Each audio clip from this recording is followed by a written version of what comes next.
máfia das senhorinhas, ninguém pode escapar. Um clique, um strike, um canal vai derrubar. Os nossos inscritos perguntaram e nós vamos responder. Galera, para começar, eu vou responder aqui a pergunta do Alex Live. Um grande abraço aí pro Alex. Alex perguntou: qual foi a sua melhor experiência com o canal Natural? Na verdade, eu acho que uma das melhores experiências do canal Natural foi um evento que nós fomos convidados para dar uma entrevista, né? E o nome desse evento era Anime Pop 22. Ele foi feito no Taboão da Serra, na faculdade Anhanguera. Foi bacana porque eu respondi várias perguntas, né? Do pessoal que estava interagindo ali no local. Fomos em algumas estantes de camisetas, vimos os cosplayers. Eu e o D-Rex, nós até lutamos com umas espadas, né? Se eu não me engano é Camper. Enfim, foi uma das melhores experiências do canal, porque foi um dos primeiros grandes eventos, né? E a equipe do canal Natural participou.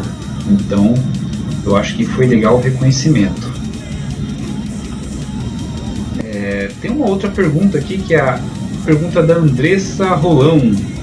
A Andressa perguntou aqui: qual é o sentimento que você tem quando passa em um cemitério desconhecido durante uma investigação? Na verdade, assim, cemitério eu acho algo muito sagrado, né? Um dos locais que nem eu e nem minha equipe gravamos ainda, né? E não pretendo gravar tão cedo, é cemitério. Porque assim, você tem certeza de uma coisa: é um local que tem espíritos, porque se tem gente enterrada, sim, vai ter algum tipo de espírito, vai ter alguma aparição. E na minha opinião, essa opinião é minha, eu acho uma falta de respeito, né? Tá filmando um local que ainda está em atividade. Se por acaso tiver algum cemitério desativado, por exemplo, um cemitério indígena que não está mais em uso, aí sim o canal Natural gravaria no local. A próxima pergunta é do canal Real e Sobrenatural, o canal do Léo. Essa pergunta é bem capciosa, né? Mas eu vou tentar responder aqui da melhor forma possível. Ele perguntou: por que os canais de sérios tendem a ter menos inscritos enquanto os fakes explodem? Na verdade, essa pergunta é uma coisa que não quer calar, né? Vou começar do início. A plataforma do YouTube é uma plataforma de entretenimento. Quando os inscritos eles vêm assistir um vídeo, eles querem conteúdo, querem ação, querem ver assombração. E os canais fakes estão recheados disso. Eles manipulam os resultados das investigações. Muitas vezes eles colocam efeitos ali nos vídeos, né?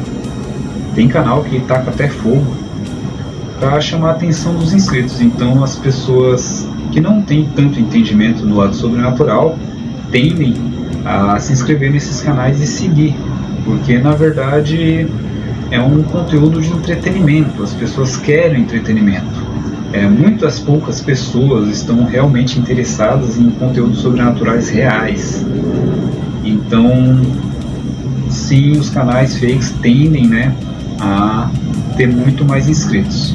Isso não quer dizer que a qualidade deles é melhor, porque eu acho que quem se intitula canal de investigação tem que ter respeito com o sobrenatural, né? Porque sim, o sobrenatural cobra, e esses canais que brincam com isso uma hora vão ser cobrados.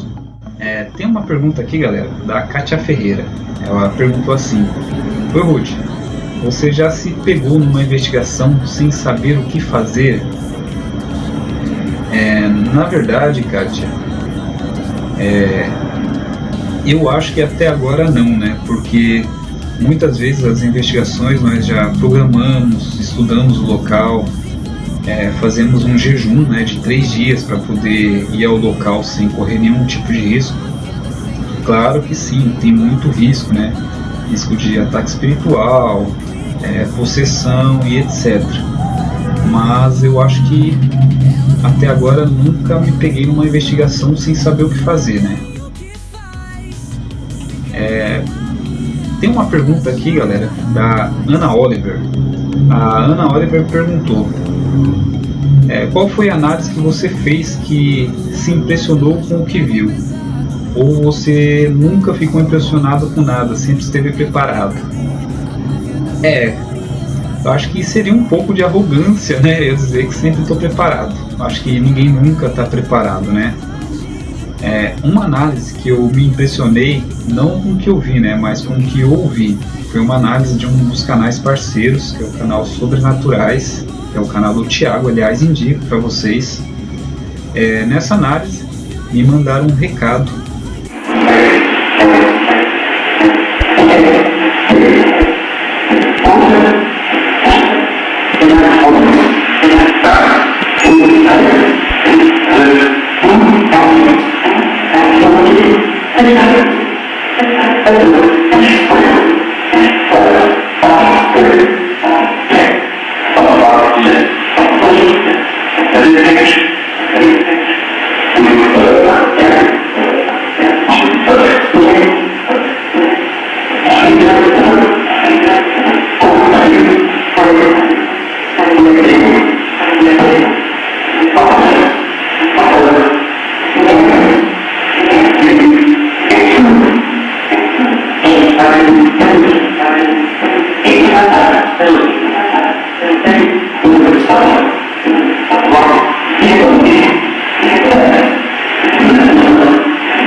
Tem outra pergunta aqui da Andressa Rolão.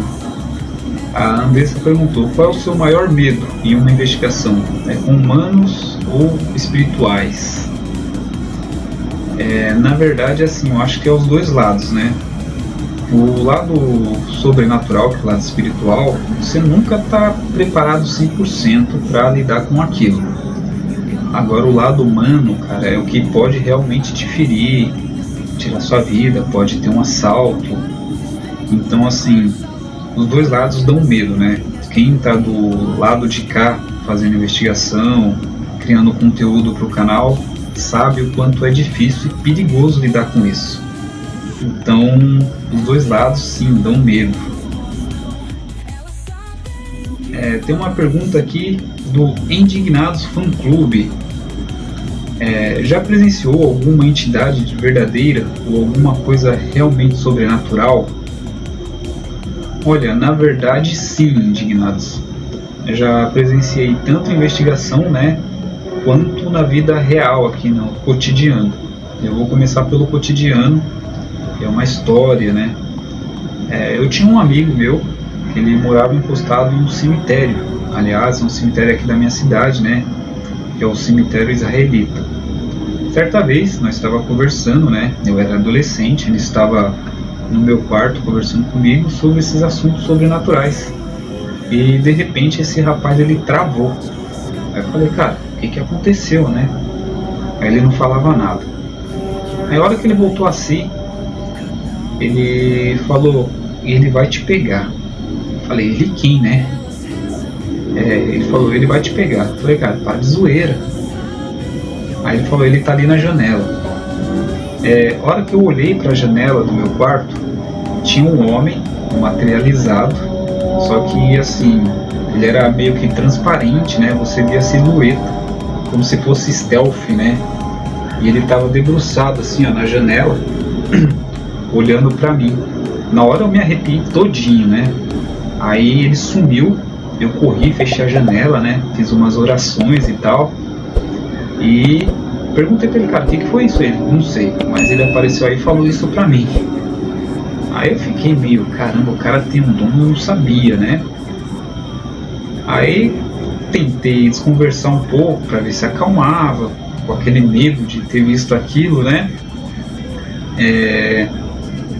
Da porta do quarto passou uma espécie de uma nuvem transparente, parecia um líquido, só que não era molhado, né? Passou voando bem na minha frente, atravessou meu quarto todinho e entrou na parede. E agora, investigações, quem sai para campo de investigação realmente quer presenciar algo, quer ver algo, né? Isso me lembra uma investigação que eu fiz. Estava eu e o Gabriel, nosso cameraman. O Gabriel, primeira gravação dele comigo, eu fui investigar o Lago do Príncipe. E durante a gravação eu avistei um homem de preto, assim, uma espécie de um sobretudo, parado no meio da trilha. Só que era tipo só uma sombra, né? Aí eu olhei, gostei do Gabriel. O cara ali, vamos lá filmar. Aí eu saí correndo para ver se eu interceptava o vulto, né? E o Gabriel ficou buscando lá atrás com a câmera e acabou não captando, né? E quando eu cheguei perto ele simplesmente evaporou. Então ali foi uma aparição real, né? Que eu vi com meus próprios olhos, mas infelizmente não consegui captar. A próxima pergunta aqui é do Martim Eduardo, do México. Ele falou, olá Ruth, quando faz uma investigação usa um detector ou é só por intuição ou casualidade? Na verdade, assim, todo canal de investigação ele usa assim um tipo de detector que é o K2, usam aparelhos de comunicação que no caso é o Spirit Box, o Ecovox, né? Como eu sou um canal de análise, eu prezo muito pelos EVPs, porque eu acredito que se a pessoa, né, tiver que gravar uma aparição, uma voz ali do além, vai gravar e pronto. Só que muitas vezes eu trabalho com a intuição. Acho que todo ser humano ele tem um tipo de intuição sobrenatural, ele sente ali, e eu trabalho muito nisso, vou na sensibilidade, né? Então assim, eu não costumo usar aparelhos de detecção, né? E eu gosto de trabalhar no cru. Se tiver que aparecer, vai aparecer. Se tiver que gravar uma voz, um áudio, um EVP, vai ser gravado. Tem outra pergunta aqui da Kátia. Você acha que a proximidade de uma tempestade é um facilitador para manifestações sobrenaturais? Na verdade, eu acho que sim, Kátia. Porque assim, espíritos, entidades, almas, né, na verdade, eles são energias magnéticas. Não se sabe ao certo, né, se são energias eletromagnéticas, energias estáticas ou energias iônicas, mas tudo converte a energia magnética, que é o que é pego pelo K2 e também pelos aparelhos, né, de comunicação. A tempestade, ela carrega uma carga magnética que, sim, poderia alimentar ali um tipo de entidade que esteja no local. Tem uma lenda antiga, que é uma lenda sobre o nevoeiro. Diz que os espíritos eles conseguem andar com mais facilidade sobre o nevoeiro, porque eles usam as gotículas de água para poder se movimentar com sua estática ou então com sua energia biomagnética ou magnética. Então está respondido aí a Kátia.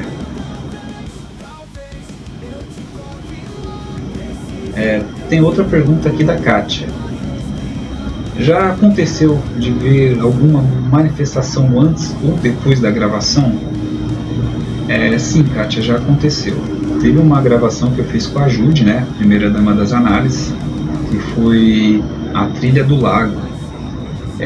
Durante toda a gravação nós sentimos alguns cheiros, cheiro de sabonete, perfume, cheiro de madeira, né, perfume de madeira. E nós andamos a trilha tentando captar, se comunicar, e até ali não parecia que conseguimos tanto resultado, né? Quando nós estávamos saindo da trilha, que nós finalizamos a gravação, ao longe, né, eu vi uma sombra seguindo nós. Aí eu liguei a câmera de novo, rapidão, né, e tentei me comunicar. Cara, eu tô cismado que tem um negócio seguindo nós ali. Também tô. Uma pressão na minha cabeça até agora. Olha, eu vou voltar aqui.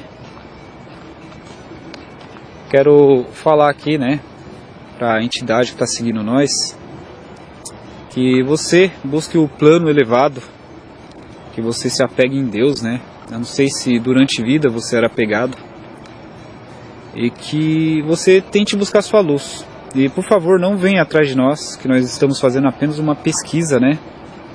E que você fique com Deus. Eu, na verdade, tentei instruir, né, aquela sombra ou talvez aquele espírito vagante, que ali tinha uma lenda, né, que muitas pessoas morreram afogadas e provavelmente teria algum tipo de manifestação. E eu pedi para esse espírito tentar evoluir a luz, né, procurar ali sua redenção, para não estar naquela situação. Tanto que foi gravado. Então, mais uma pergunta respondida aí.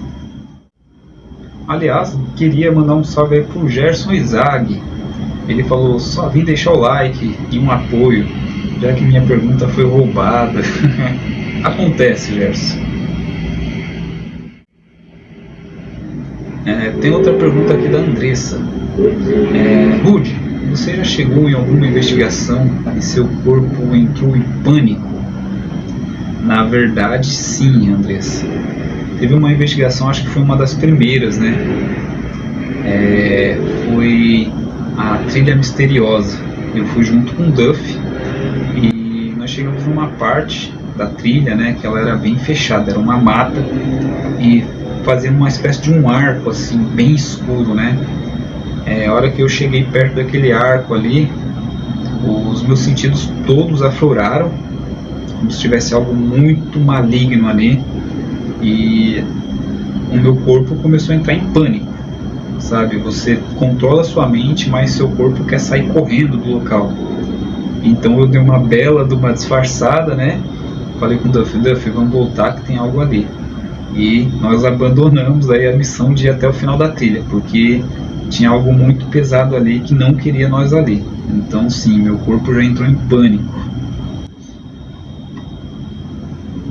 Tem uma pergunta aqui do meu grande amigo, o Pedro Express, o grande Pedro Pellegrino. Vamos lá. Falam que quando um filho da gente nasce, uma espécie de experiência sobrenatural. O que você acha disso? Cara, na verdade, assim, eu já, como sou pai de 3, eu acho que realmente é uma experiência sobrenatural. Tanto do lado moral, né, quanto do lado espiritual.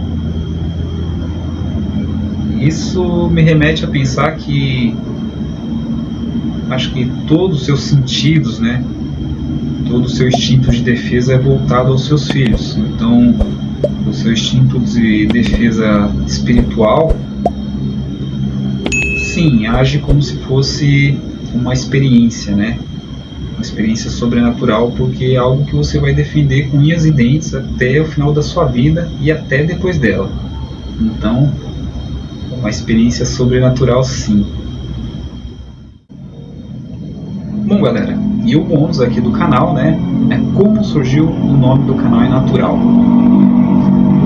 Vou começar pelo começo. Quando eu era adolescente, eu tinha um grande amigo meu que ele estudava muito sobre espiritismo, sobre lendas, sobre tipos de magia. sobre alquimia e tudo mais, né? Tanto que foi uma das grandes influências aí de eu me interessar pelos assuntos sobrenaturais. E ele sempre, quando via alguma manifestação, acontecia algo, né? Ele não falava que viu algo sobrenatural, ele falava que tinha visto algo inatural. E para quem não sabe, o nome inatural, né? Ele quer dizer tudo aquilo que não é natural, tudo aquilo que não pode ser explicado por causas naturais. Esse foi o top 10 de perguntas dos nossos inscritos. Deixa aquele like maroto para dar aquela moral pro canal. Se você não for inscrito no nosso canal, se inscreva, ative o sininho e acompanhe os nossos vídeos. Um grande abraço, eu sou o Ruth, fiquem todos com Deus e valeu, até a próxima!